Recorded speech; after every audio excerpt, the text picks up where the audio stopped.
কাল থেকে কলেজের সবাই আমার আসল রূপ দেখবে। আগে যা রাইসাকে মন থেকে ভালোবেসেছি, এখন তার চেয়ে বেশি ঘৃণা করি। বাসায় এসে আমার রুমে চলে গেলাম, তারপর ফ্রেশ হয়ে আব্বুর অফিসে চলে গেলাম। সবাই আমাকে দেখে দাঁড়িয়ে গেল। আমি ডাইরেক্ট আব্বুর কেবিনে চলে গেলাম। আরে রাসেল বাবা, তুমি হঠাৎ অফিসে এলে? আব্বু, আমার কিছু টাকা লাগবে। এই নাও কার্ড, তোমার যা লাগে নিয়ে নাও, আর তোমার কাছে কার্ডটা রেখে দিও। ঠিক আছে আব্বু, আমি গেলাম। এখন কোথায় যাবে? মার্কেটে যাব কিছু শার্ট প্যান্ট কিনতে। তাহলে গাড়ি নিয়ে যাও। না আব্বু, আমি রিক্সা নিয়ে যাব।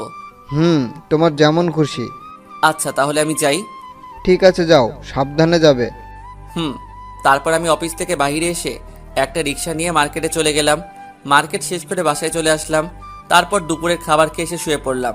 বিকেলে ঘুম থেকে উঠে ফ্রেশ হয়ে খেলার মাঠে চলে আসলাম। সবাই বলল, অনেক পরে আসলি কেন? কোনো রকম কথা কাটিয়ে দিলাম। খেলা শেষ করে বাসায় চলে আসলাম। রাতে কিছুক্ষণ পরে খাবার খেতে চলে গেলাম। আব্বু, আমি কালকে গাড়ি নিয়ে কলেজে যাব। এই রাসেলের আম্মু, দেখো তো, রাসেলের মনে হয় কিছু হয়েছে। কি হয়েছে বাবা তোর? আমার আবার কি হবে? আমি ঠিক আছি। তোমাদেরকে যা বললাম তাই করবে, আর সাথে কিছু বডিগার্ড লাগবে। তোমার কি হয়েছে আমি জানতে চাই না, আমি এখন অনেক খুশি। তুমি যেভাবে বলবে সেভাবে হবে, মাই ডিয়ার সান। আর কিছু না বলে খাবার খেয়ে রুমে চলে আসলাম। তারপর কিছুক্ষণ মোবাইল টিপে ঘুমিয়ে পড়লাম। সকালে ঘুম থেকে উঠে ফ্রেশ হয়ে নাস্তা করে দুইটা গাড়ি নিয়ে বের হলাম কলেজের উদ্দেশ্যে।